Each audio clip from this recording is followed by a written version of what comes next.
Let me ask you something uncomfortable right away. Do you actually love yourself? Or do you just tolerate yourself until someone else gives you attention? Yeah, I know that question hit a little too close to home.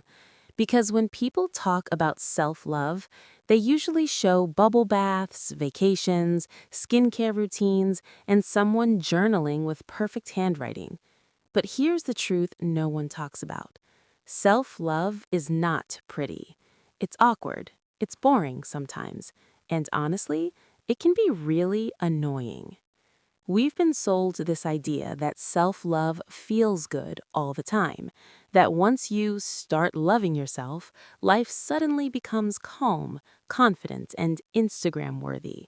Spoiler alert, it doesn't. Real self-love starts where comfort ends.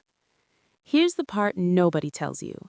Self-love is not about liking yourself every day. Some days, you don't even like your own voice. You hear yourself talk and think, why did I say that? Self-love is staying anyway. It's waking up on a random morning, looking in the mirror, and not feeling confident, not feeling powerful, and still choosing not to insult yourself. That alone is self-love. We think self-love means saying, I'm amazing, but sometimes self-love is just saying, I'm not okay today, and that's allowed.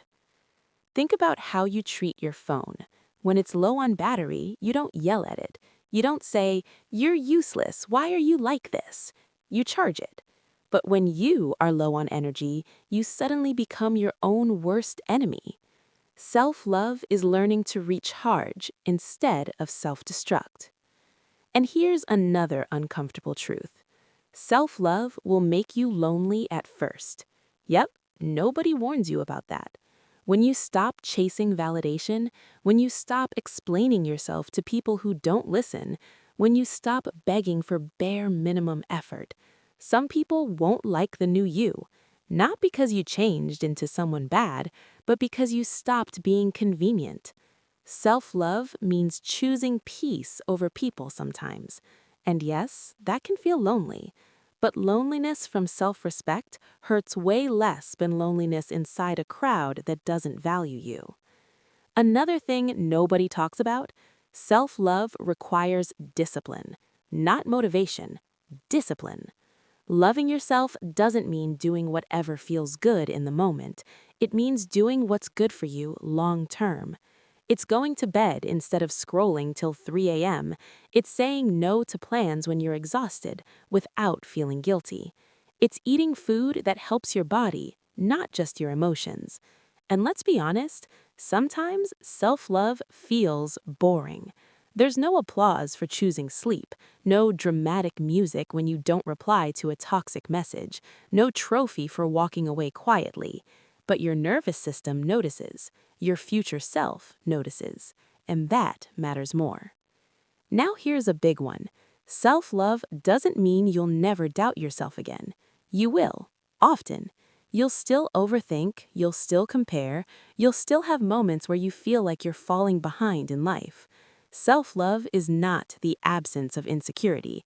It's the ability to not let insecurity run your life. It's hearing that inner voice say, you're not good enough, and replying, maybe not today, but I'm learning. That's it. That's growth. Also, and this one hurts a little, self-love won't fix everything instantly.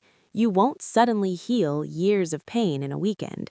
You won't magically attract perfect people. You won't wake up confident forever. Self-love is slow. It's quiet. It works in the background while you're busy living. Like updating software. You don't see it happening, but one day, things run smoother. And finally, here's the truth most people avoid saying out loud. Self-love is a daily decision, not a destination, not a personality trait, not something you unlock once and keep forever. Some days you'll choose yourself easily. Other days you'll mess up, doubt yourself, fall back into old patterns. And self-love is forgiving yourself without starting a war in your head. So if you're watching this and thinking, I don't love myself enough, good. That doesn't mean you're failing. It means you're becoming aware. And awareness is where real self-love begins, not in perfection, not in confidence, but in honesty. So today, don't ask, do I love myself? Ask something better. How can I be kinder to myself today? Start there. That's the truth about self-love no one talks about.